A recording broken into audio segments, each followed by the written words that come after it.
and blessings. Welcome to Mental Wellness for the Culture. I am your host, Belinda Gordon Battle, owner and clinical therapist at BGB Counseling Services, located in Miami, Florida, and servicing the world globally.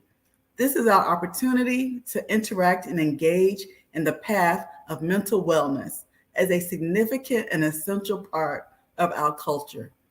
This season on mental wellness for the culture, I plan to speak to experts from our culture about creating and maintaining balance, resilience, surviving trauma and domestic violence, the value of sisterhood and brotherhood, self care, the aging process, and Black love. We are talking about mental wellness for the community. Today, we have Dr. Monique Dennis. She is here today to talk to us about resilience as a part of mental wellness for the culture.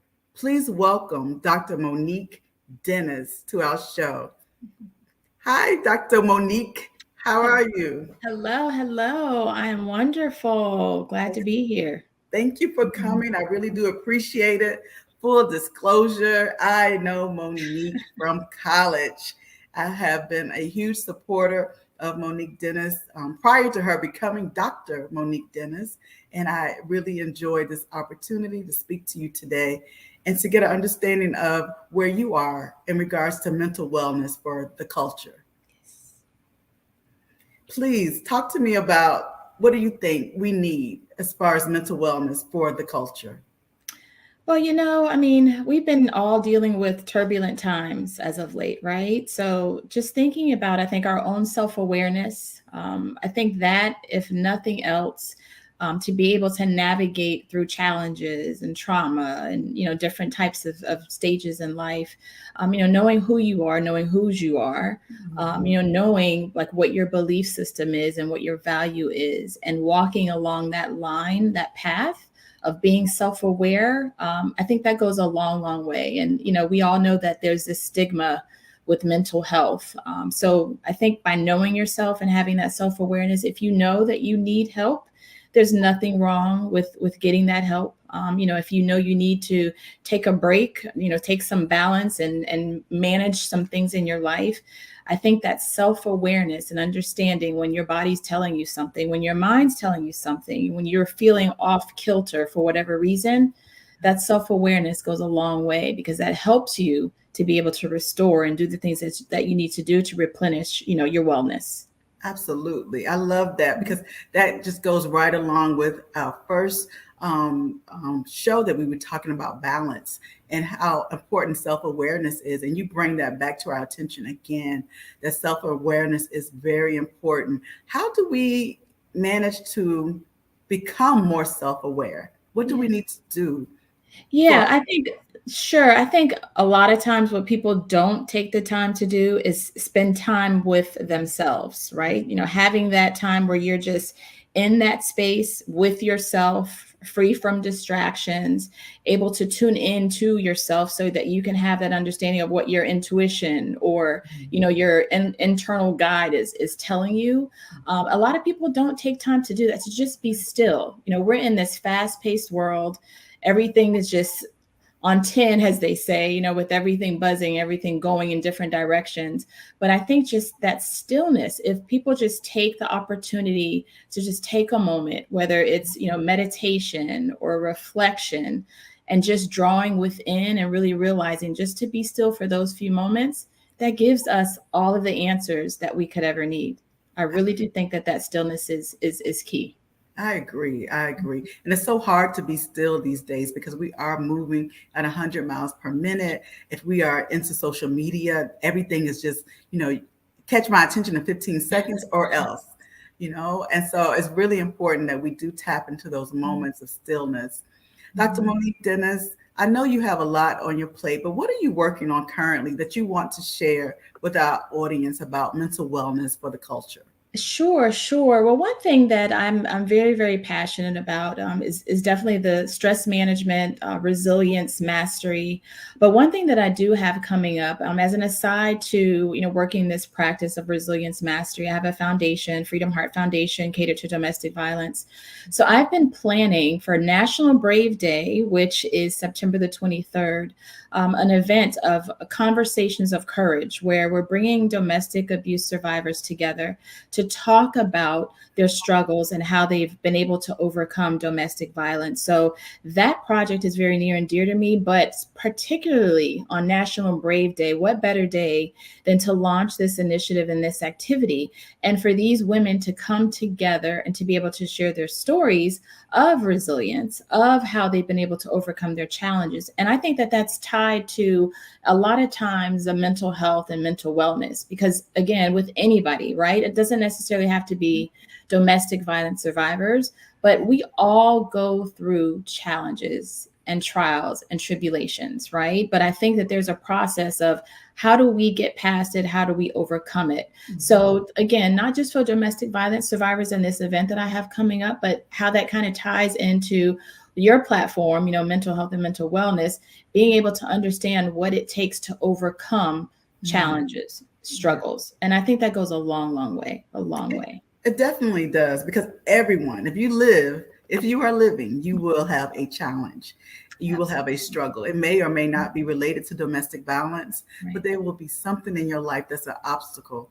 So, learning self awareness and how to become more resilient is really important, and a factor that we have to teach ourselves constantly. We have to practice. It's a Right. skill set that Right. we have to practice And consistently. it takes a while to do that. People think that, okay, you know what, you tell people, oh, don't worry about it, or you know what, pray about it, you'll be fine. But and there's nothing wrong with prayer, believe you me. I'm a God-fearing woman, and I don't do nothing without my faith, as you too, Belinda, right?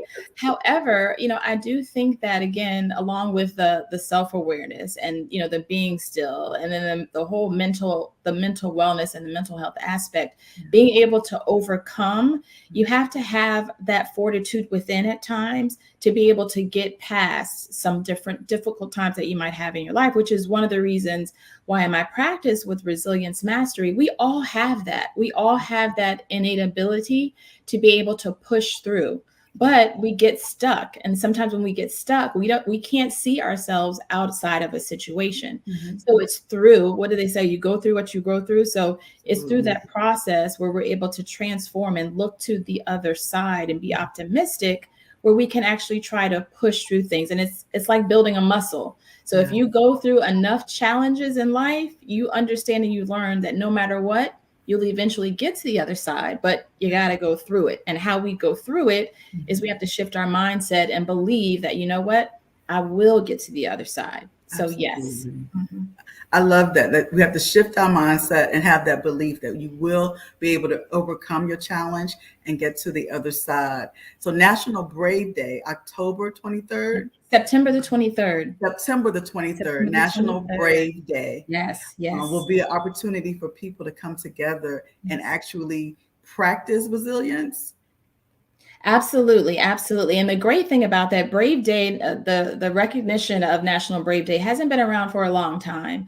But as a part of this, and particularly for September the 23rd in this event that we're having, it's a time where, women can actually come together that have gone through quite a bit of challenges and struggles in their lives and be brave and bold and courageous and share their stories. Because what oftentimes happens, as just with anyone, you share your story, there might be somebody else who's going through the same thing, or has gotten past a certain situation, and by sharing that story and being able to connect with others, that's a sense of bravery, that's a sense of having the courage to come outside of yourself and share with others. So National Brave Day, we're really excited about that.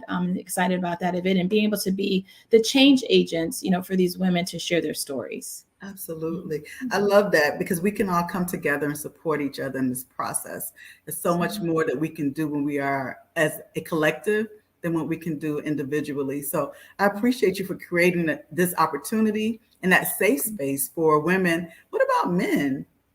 Men as well. We can't forget about the men, because of course, you know what, we as women go through a lot, but the men go through stuff too. So, and even with the whole resilience aspect, and I think it's a different shift for men, because men carry a lot, right? And from their perspective of being that, that strong man, the protector, a lot of times they have a lot of weight on their shoulders. But again, they deal with challenges just as women deal with challenges. But again, that resilience, whether it's man or woman, being able to understand, what, you'll eventually get to the other side, having that positive mindset, being able to shift perspectives and understand, what, this is only going to last temporarily. I got to get to the other side. So of course, men, absolutely, men go through the same things, the Same same thing. I exact love things. it. Yes. Exactly. I was just thinking, if you had to create a magazine cover and the name of your magazine is Resilience, who would you Mhm. place on your cover? Who's Hmm. currently someone that you see as being Ha. resilient? Someone that I has to would, adapt. yeah. You know who I would put on there? Honestly, our president, Barack Obama, because he has gone through plenty, right? And being in the position that he was in, we talk about, you just asked about, well, what about men, right? Go figure. Right. Um, but I think, with all of the challenges that he's had to go through while leading our country, right? I mean, we didn't see all of everything that he's gone through. We would hear bits and pieces of different challenges, but just think about all the things that he had to go through while leading our country, right? From the negativity, the different things that were said about him. But no matter what, every time we saw him and every time he spoke, it Right. was all about moving forward, right? And being real about that. So yeah, absolutely. If there was a person, if there was a magazine, and I had to put somebody on the cover, definitely President Barack Obama. And of course, I would get some great press out of that too. So You would. You can't go definitely wrong with would. that. Right, Draw some right, attention. I love that you said our president, right. Barack There you Obama. exactly. 2022, Exactly. he's still our president, Barack Obama. Absolutely. Love it. I agree. I think he has had to adapt and make a lot of changes in his life. And that is an example of resilience that we need to, be able to look at and reflect on and make sure that we are attempting to do the same in our day-to-day life. Right. How can you teach resilience in young people? Yeah, that's a great question too. I think particularly now, this environment that we're living in, our children are going through so much, so much. And I think it's a great thing when, the children, our children, have that safe space at home where they can be themselves, and, being able to talk to their parents, or guardian. But I think, teaching and instilling in them that they have an internal compass that directs them, based on, how they're raised, based on their value system.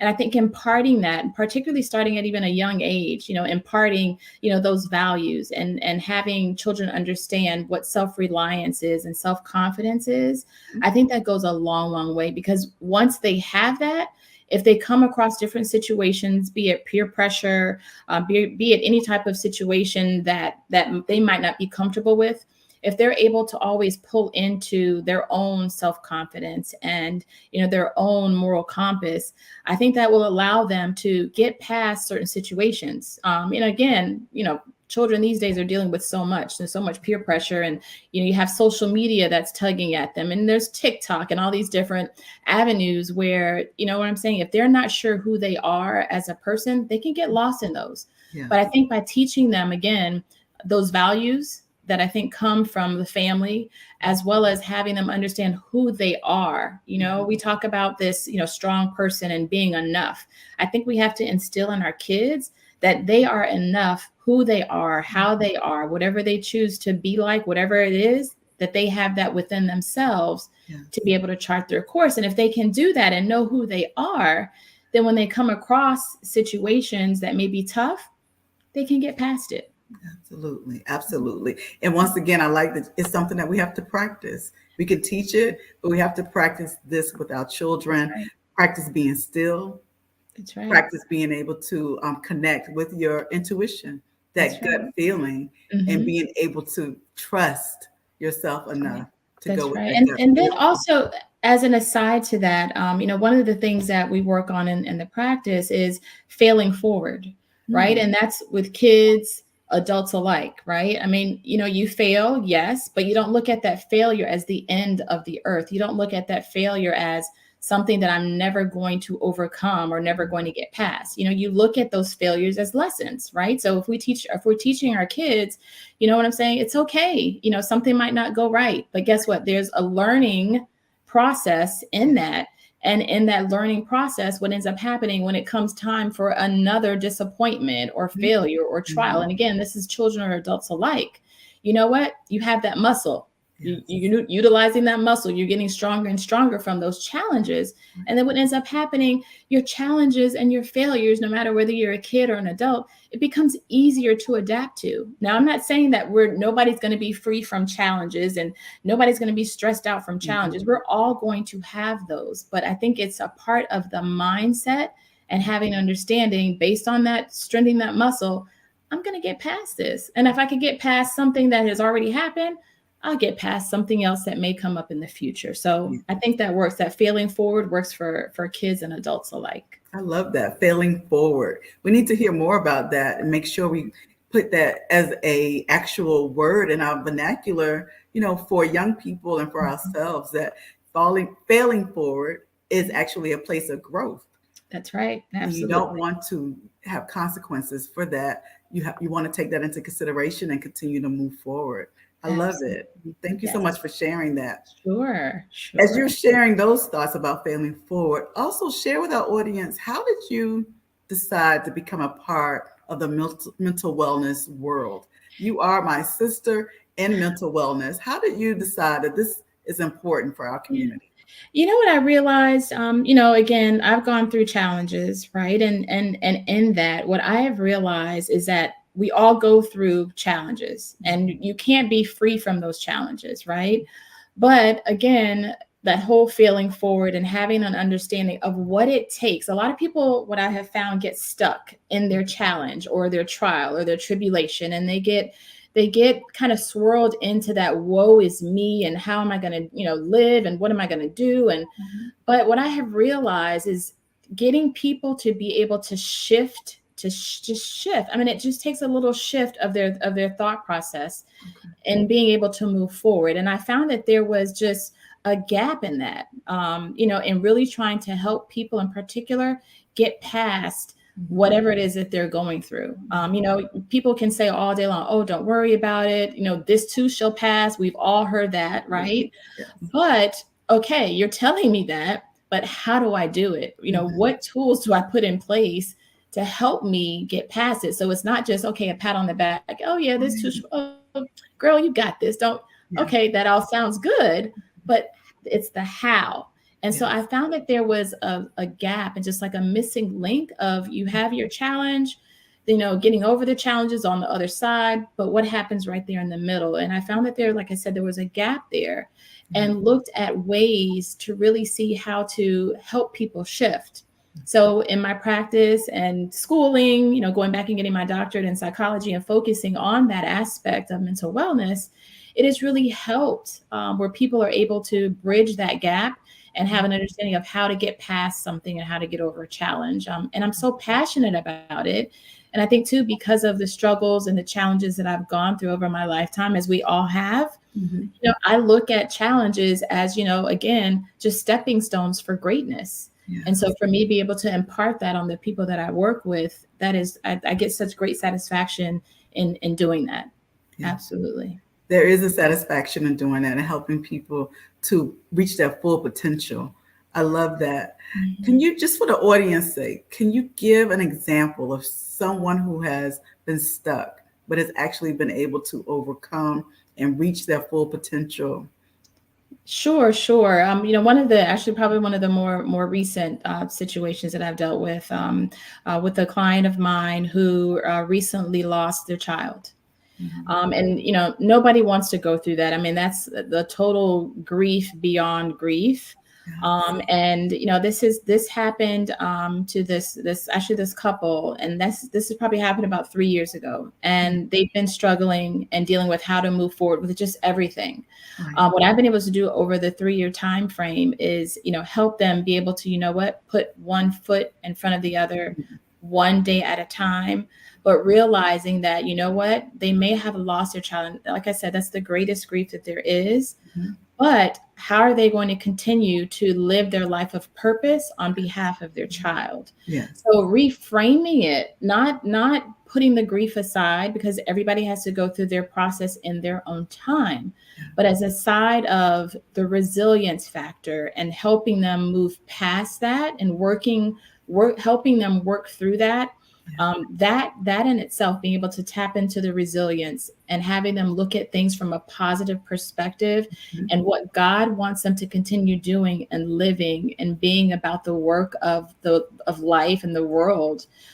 That is something that I've had to deal with, and probably one of the hardest situations that I've had to work on. But again, working with this couple and helping them understand the other side to Yeah. all of it and what it takes to get up, and something as simple as looking at the sunrise in the morning and what Mhm. all that means. So it's a process, but Yes. that's probably one of the more serious situations that I had to deal with recently. And again, this has been over a 3-year period, and we're getting there. It's Yes. work, but Yes. resilience and Yes. being able to pull themselves up and get up every day, Right. thinking positive thoughts and how they're going to get through the day, Mhm. has been rewarding with that Yeah. situation. Absolutely. I think that is what we call mental wellness for the culture, that we are supporting each other, recognizing and understanding that we have challenges, but also that we can support each other, that therapy is available. And we just have to be open to that process of becoming engaged in the therapeutic work, and don't allow anything to stop you when you know that you can reach your full potential with just a little bit more support. Yeah, Absolutely. I Yeah. appreciate you, and I'm sure that couple appreciates you, and you have shared something today that will allow other people to tap into the therapeutic process and reach out to you and to other counselors in order to support them through this process. I thank you so much for being so open and candid, Dr. Monique Dennis. I have Yeah. some quick fire questions. Okay, You ready? Take a let's deep go. breath. Tell me, what's your favorite juice? My favorite juice is acai berry juice. Believe it or Oh, not. it's Mm-hmm. fancy. I like it. That Mm-hmm. sounds like something we would drink at Hampton. I like Yes, it. it is. What's your favorite cookie? My favorite cookie is, believe it or not, oatmeal raisin. Are you serious? Oatmeal Oatmeal raisin? raisin, yes. Your Oatmeal favorite cake? raisin. Red velvet. Oh, okay, okay. Red We can get velvet. along. We can get along. Mhm, mhm. And do you mind sharing what was your favorite vacation? Where did you go? What did you enjoy about it? Probably my favorite vacation was probably about 2.5, 3 years ago, celebrating my parents' 50th anniversary. We did a European tour for about a good month, and it was the entire family. And it was great being able to share all those moments, with my family and touring the world and being on the other side of the world. Of course, that was all pre-COVID. But again, going from Switzerland and Holland and Paris and London and Germany and all these different places, and seeing the marvel in my parents' eyes, but then also in my child's eyes. Yeah. For me, that was just the epitome of a great trip. Oh, I Definitely. love it. It Mhm. sounds like the pinnacle of the best holiday ever. Yes. I Yes. guess my phone was cut off at that time. I don't remember the invitation, but so be it. Dr. Oh, Monique Dennis, thank you so much for talking to us today about resilience, sure. sharing with us the work that you're doing in your practice. I am Belinda Gordon Battle. Welcome to our family here at Mental Wellness for the Culture. We want everybody to just be open to the process. In order for you to gain resilience, be open to the process and try therapy. Thank you again, Dr. Monique Dennis. Thank you. Take care. All right. Bye bye.